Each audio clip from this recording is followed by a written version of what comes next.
15 часа сите институции се во борба со отстранување на последиците од силното невреме од невидени размери што не се памети долго време со огромна количина на дожд, истакна вице-премиерот и министер за здравство Никола Тодоров по завршувањето на состанокот на управувачкиот комитет за справување со кризи.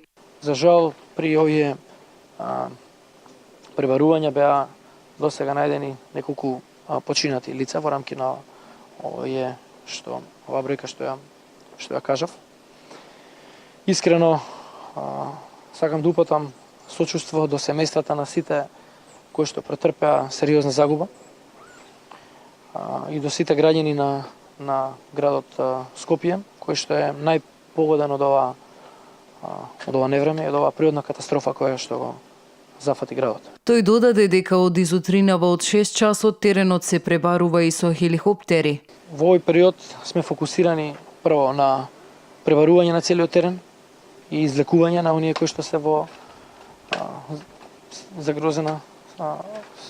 загрозениот регион. Втора работа обезбедување на сместување, обезбедување на храна, обезбедување на вода и обезбедување на испумпување на водата која што е надојдена и која што ги има поплавено куќите. Исто така договоривме и да се отпочне веднаш со правење на комисии за проценка на штета, која што ќе иде паралелно како се расчистува теренот и се овозможува екипите или тимовите за проценка на штета да влезат, така тоа да се прави.